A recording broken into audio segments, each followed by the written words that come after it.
Some teachers can be very helpful, but others can be dangerous. Today we will be looking at the worst teacher ever. Don't forget to like and subscribe and join my Roblox group. 7-year-old Lamaya Cameron sports a few dozen braids, but one is conspicuously absent. She told me to stop playing with it and then cut it off and send me back to my desk.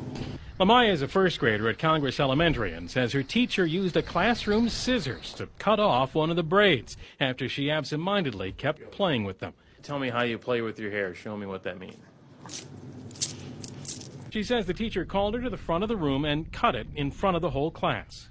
And they was laughing. She threw it away. Lamaya's mom was and is furious. She went to the school and confronted the teacher. I said, well, you cut a lot of her hair off, and then she was like, well, I do apologize. She said, but I was frustrated. The MPS district says they're going through the disciplinary process with the teacher, who remains in class, though Lamaya has been moved to a different classroom by the principal.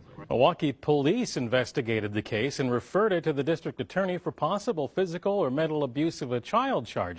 I believe the teacher was completely wrong for cutting the child's hair. A teacher's job is to teach and guide students, not punish them by changing their appearance. Hair is personal and important to many people's identity and culture, so cutting it without permission is disrespectful and crosses a serious boundary. If the student was playing with her braids, the teacher should have handled it by talking to her or contacting her parents, not taking matters into their own hands. Schools should always be safe places where children are treated with respect and dignity. Imagine having a teacher that is crazy and throwing things. I wouldn't had ran back home immediately.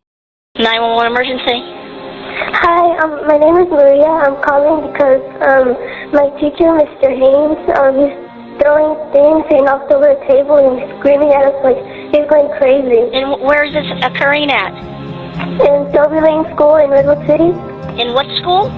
Selby Lane. Selby Lane School?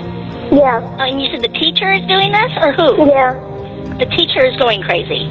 Yeah, he's throwing tables and where are you he's calling from right now? Calling us like. Where are you? Ma'am, And everything. listen to me. Where are you calling from now? From my friend's phone. And when did this happen?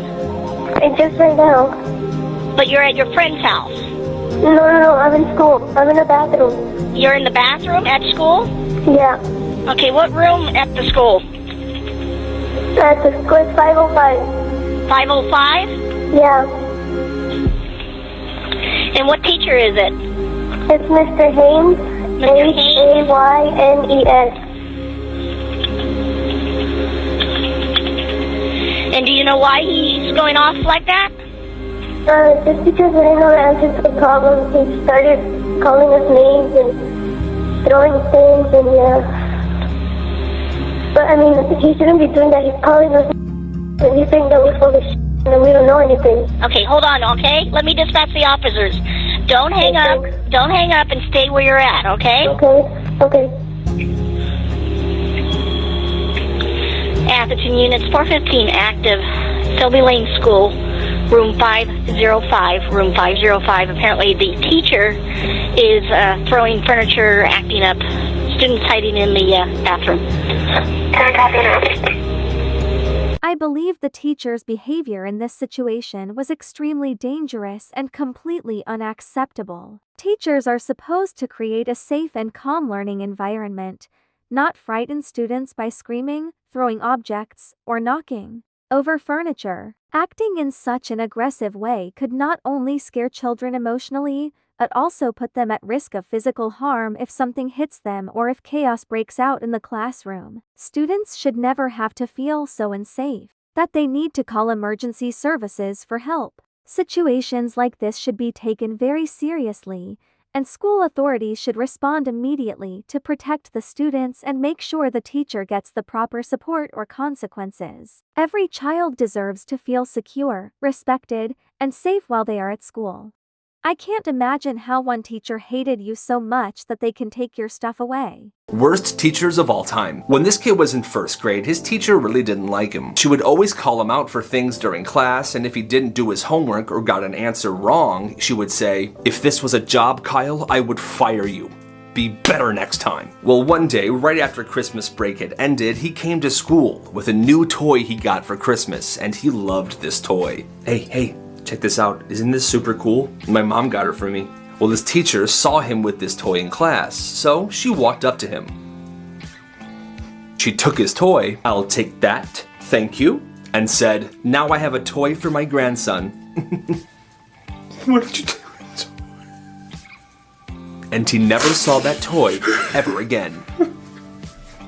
Gosh, this is really upsetting. I think the teacher's behavior in this situation was very unfair, unkind, and completely inappropriate. Teachers are supposed to encourage students and help them learn from mistakes, not embarrass them, insult them, or make them feel like failures. Saying things like, "If this was a job I would fire you," to a young child can seriously hurt their confidence and self-esteem. It's even worse that the teacher took the child's Christmas toy and kept it for herself, because that is not only unprofessional but also dishonest and cruel. A teacher should model kindness, patience, and respect, especially with young students who are still learning and growing. Situations like this can make children feel unsafe, sad, and unwilling to enjoy school, which is the opposite of what a teacher's role should be. Overall, situations like this show why it is so important for teachers to treat students with kindness, fairness, and respect. Schools should always be places where children feel safe, supported, and encouraged to learn, not afraid, embarrassed, or hurt. When teachers misuse their power or act in harmful ways, it can leave lasting emotional effects on students. That is why schools must take these behaviors seriously and make sure every child is protected and treated with care. And thank you so much for watching, and don't forget to like and subscribe. Bye bye my besties.